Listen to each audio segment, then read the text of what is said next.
White হাউসে বিদ্রোহ, পেন্টাগনের গোপন ফাইল ফাঁস, ইরানের সুপার হেভি মিসাইলে লণ্ডভণ্ড মার্কিন ঘাঁটি। আসসালামু আলাইকুম। ইরান যুদ্ধের 12তম দিনে এসে খোদ ওয়াশিংটনে শুরু হয়েছে এক নজিরবিহীন রাজনৈতিক লড়াই। যে যুদ্ধের কথা বলে ট্রাম্প প্রশাসন হামলা শুরু করেছিল, এখন খোদ মার্কিন সিনেটররাই সেই যুদ্ধের লক্ষ্য নিয়ে প্রশ্ন তুলেছেন।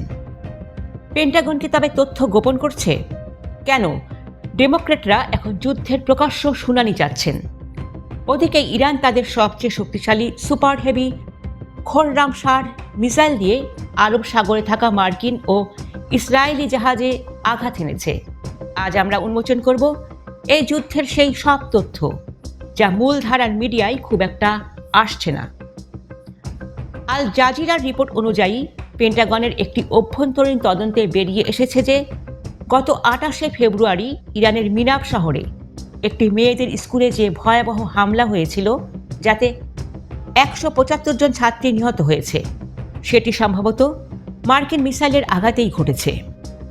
হোয়াইট হাউসের প্রেস সেক্রেটারি ক্যারোলিন লেভিট এখন বাধ্য হয়ে বলছেন যে তারা এই তদন্তের ফলাফল মেনে নেবেন। এই ঘটনাটি আমেরিকার ভেতরে ট্রাম্প প্রশাসনের উপর প্রচণ্ড চাপ সৃষ্টি করেছে। মানবাধিকার সংস্থাগুলো একে ইচ্ছাকৃত হামলা হিসেবে অভিহিত করছে, যা ট্রাম্পের যুদ্ধজয়ের স্বপ্নকে ম্লান করে দিচ্ছে। মার্কিন কংগ্রেসে এখন এক অস্থির অবস্থা। ডেমোক্র্যাট সিনেটররা দাবি করেছেন যে ক্লাসিফাইড বা গোপন ব্রিফিংয়ে তাদের যুদ্ধের কোনো সঠিক ভবিষ্যৎ জানানো হচ্ছে না। তারা এখন প্রতিরক্ষা মন্ত্রী পিট হেগসেথ এবং পররাষ্ট্রমন্ত্রী মার্কো রুবিওকে প্রকাশ্য শুনানিতে ডাকার দাবি জানিয়েছেন।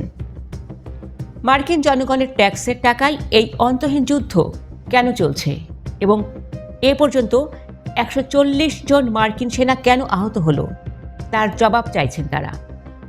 এই বিদ্রোহ ট্রাম্পের অপারেশন এপিক ফিউরির পথে বড় বাধা হয়ে দাঁড়াতে পারে। যুদ্ধের ময়দানে ইরান এখন তাদের তুরুপের তাস খোররামশাহর মিসাইল ব্যবহার করছে। IRGC দাবি করেছে তারা টানা 3 ঘন্টা ধরে ইসরায়েলের হাইফা ও তেল আবিবে মাল্টি লেয়ার মিসাইল হামলা চালিয়েছে। শুধু তাই নয়, সংযুক্ত আরব আমিরাতের রুওয়াইস তেল শোধনাগারটি ড্রোন হামলার আশঙ্কায় বন্ধ করে দেওয়া হয়েছে। এর ফলে বিশ্বজুড়ে জ্বালানি তেলের বাজারে আগুন লেগেছে। কাতার আর ওমান এখন যুদ্ধের মাঝখানে পড়ে চরম আতঙ্কে রয়েছে, কারণ তাদের ভূখণ্ডও এখন মিসাইল হামলার আওতার বাইরে নেই। দর্শক, ট্রাম্প কি পারবেন নিজের দেশের সিনেটরদের সামাল দিতে, নাকি ইরানের এই বিধ্বংসী পাল্টা আঘাত আমেরিকাকে পিছু হটতে বাধ্য করবে? মেয়েদের স্কুলে হামলার এই সত্য কি ট্রাম্পের ইমেজে বড় দাগ ফেলবে? আপনার কি মনে হয় এই যুদ্ধের শেষ কোথায়? কমেন্টে আপনার বিশ্লেষণ জানান।